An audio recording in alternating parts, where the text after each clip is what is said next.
Genesis 7. Deliverance through the flood. Then Adonai said to Noah, "Come you and all your household into the ark, for you only do I perceive as righteous before me in this generation. Of every clean animal you shall take with you 7 of each kind, male and female, and of the animals which themselves are not clean, 2 male and female.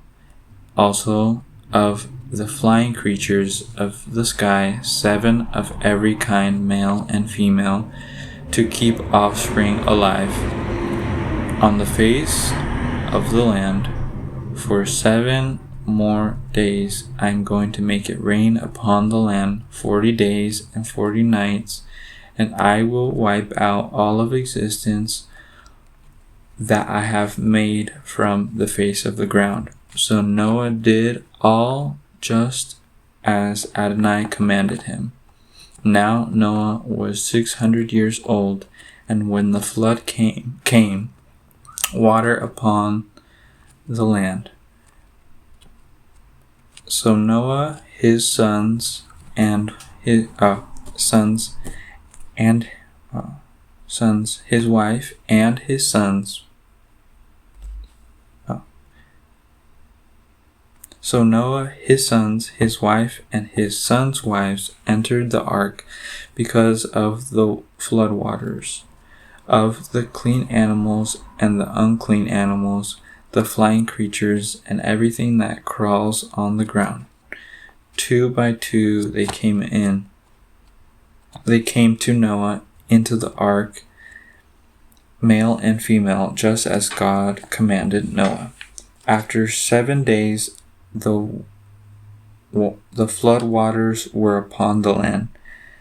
In the 600th year of Noah's life, in the 2nd month, on the 17th day of the month, on this day all the water sources of the great deep burst open, and the windows of the sky were opened, and there was rain upon the land 40 days and 40 nights.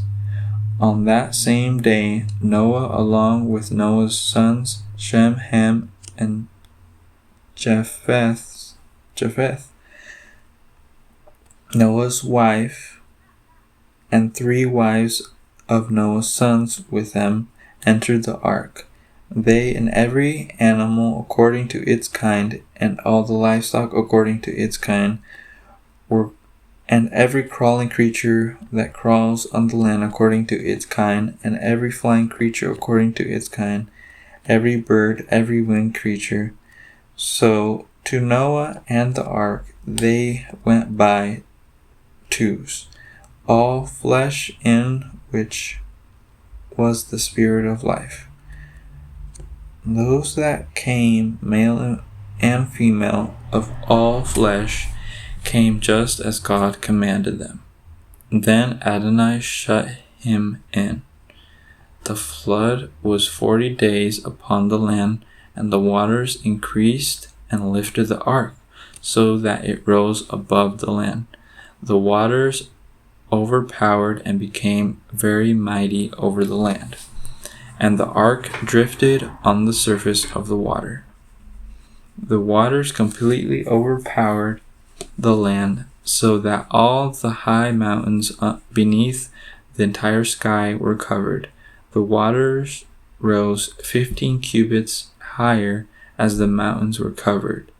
All flesh perished, those that crawl on the land, and the flying creatures, livestock, wild animals, all creatures that swarm upon the land, and all humankind.